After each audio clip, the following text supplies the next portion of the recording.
Mbappé bat déjà tous les records.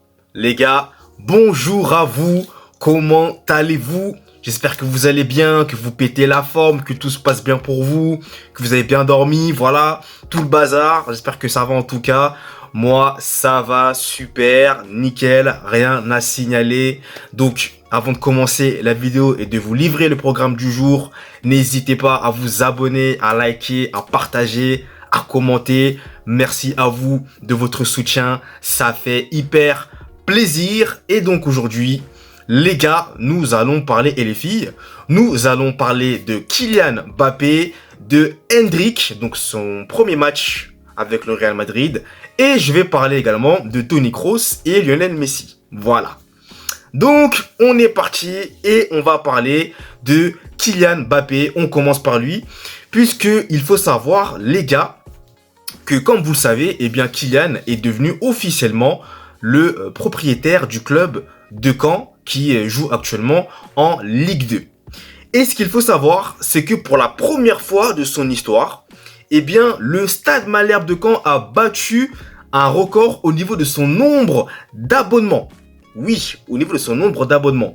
Puisque le stade Manuel Dornano, si je ne me trompe pas, mais je corrigerai ça, hein, bien entendu, eh bien, ils auront, cet stade aura la particularité d'avoir 10 000 fidèles. Et c'est donc une première hein, pour le club de Caen, qui se félicite de ce record-là et qui l'a notamment énoncé sur ses réseaux sociaux. Donc les gars, tout cela est notamment dû, selon moi bien entendu, hein, et je pense que vous avez aussi la même réponse que moi, à notamment l'arrivée de Mbappé au sein de ce club-là, avec tout ce qu'il apporte, hein, notamment l'attention qu'il y a autour de lui, surtout médiatique, surtout sportive également, mais surtout médiatique en priorité. Eh bien, c'est sûr que ça va ramener quelque chose de l'engouement, et c'est donc une bonne chose pour le stade Malherbe de Caen à ce niveau-là, les gars. Et maintenant, je vais parler de Endrick, puisqu'il a disputé ses premières minutes avec le Real Madrid et il a notamment joué 45 minutes, donc la première mi-temps du match.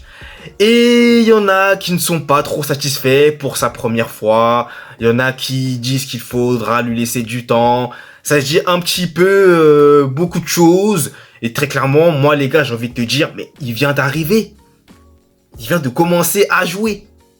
Déjà, je dirais pas qu'on lui tombe dessus, mais on commence déjà à trouver des choses. Certes, ok, je peux comprendre, voilà, en tant que journaliste, ils vont toujours... voilà, ils avaient une attente assez particulière pour Endrick, parce que voilà, c'est vrai qu'il est vu comme... je sais pas, parfois on peut dire le nouveau, je sais pas, le nouveau Neymar peut-être. Bon, je dis ça comme ça, les gars, mais plus sérieusement, il y a quand même une attente assez palpable sur ce joueur. Et clairement... moi, je pense qu'il faut calmer le jeu. Il vient de débuter à peine. Il va pas non plus rayonner. C'est pas tout le monde qui rayonne dès son premier match, qui commence à... voilà, c'est pas comme ça pour tous les joueurs. Et clairement, moi, ce qui me fait dire que Endrick va être très très impliqué et très intéressant, c'est notamment le fait qu'il a eu une discussion lors d'un break avec Carlo Ancelotti. Et ça, j'ai beaucoup aimé. Le gars est impliqué, il est déterminé, il écoute. Il écoute, les gars.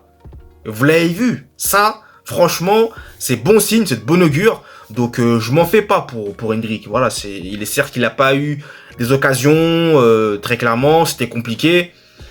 Voilà, c'est comme ça, hein, c'est les premières minutes, mais je ne m'en fais pas pour lui. Il est déterminé, il va rien lâcher. Et surtout, il va beaucoup apprendre. Hein. Il y a beaucoup d'anciens, il y a beaucoup de personnes qui ont gagné.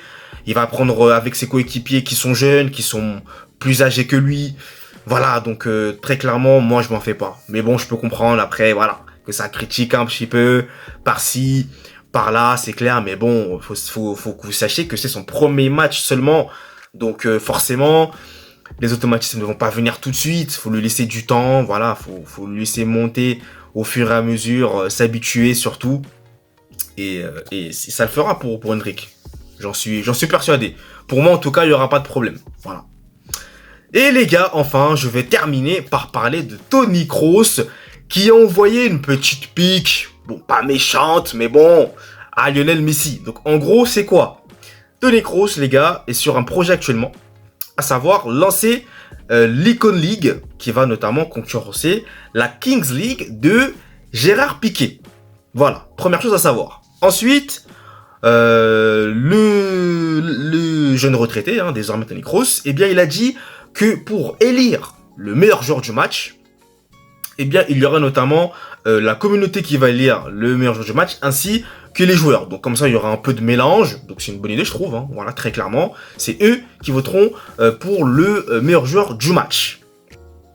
Et il a aussi dit, et c'est là où vous allez comprendre le pic destiné à Lionel Messi, c'est que, eh bien, là, il y aura, ce ne sera pas comme le Ballon d'Or, en gros. Voilà, celui qui est élu meilleur joueur le méritera. Entre guillemets, voilà. Certainement, Toni Kroos n'a pas été d'accord sur le fait que Messi est mérité certains ballons d'or. Ça peut encore se discuter aujourd'hui, c'est clair. Bon, les gars, c'est pas méchant, c'est une légère pique. Rien voilà, y a rien de méchant, voilà, très clairement. Donc après, c'est intéressant en tout cas le projet que va mettre en place Toni Kroos. Donc j'espère pour lui que ça ira bien et que ça va bien se passer. Voilà les gars, donc bon, pas des choses énormément intéressantes aujourd'hui, mis à part le match, vous le savez, donc 21h, soyez branchés, France-Argentine, quart de finale des Jeux Olympiques, ça va péter les mecs. C'est donc la fin de cette vidéo, merci à vous de l'avoir suivi, n'hésitez pas, hein, comme je vous le disais, vous savez déjà, et nous, comme à mon habitude, eh bien on se retrouve très vite pour de nouvelles vidéos. Allez, peace!